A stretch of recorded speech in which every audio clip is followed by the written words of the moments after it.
Hi mga ka-SSS! Ako si Mir Habulin at sa video na ito ituturo ko sa inyo kung paano nga ba madaling i-check or madali ang i-check ang ating SSS contribution gamit lamang ang ating cellphone or ang ating computer. Kung isa kang empleyado, self-employed or voluntary member, importante na alam mo kung updated ba ang hulog mo sa SSS. Kaya kung gusto mong malaman kung ilang buwan ka na may hulog at kung magkano nga ba ang SSS contribution mo, panoorin mo ang video na ito hanggang sa dulo.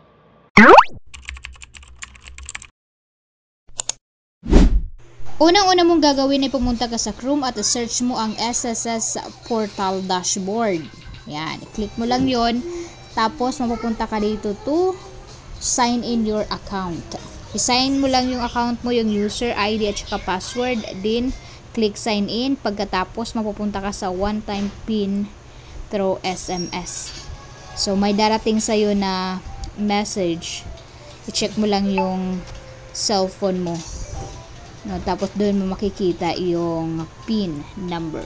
At kapag i-click mo na yon, may diretso ka na dito sa yung SSS account via online. Click agree lang. Tapos, tsadan, makikita mo na agad ang yung account. Kalagay na yan dito yung total amount ng contribution mo at saka other info mo sa SSS.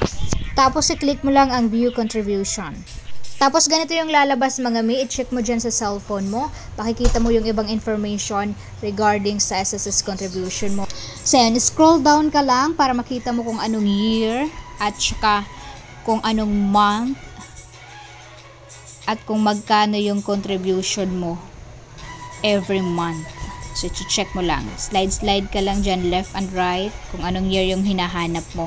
So, dyan mo makikita mga mi. Sobrang napakabilis lang siya. At take note lang mga mi, magagawa mo lamang ito kung meron kang SSS online account. So, hanggang dito lang muna for today's video mga mi. Follow me for more para updated ka sa lahat ng mga bagong video na i-upload ko. Thank you so much for watching. Bye-bye!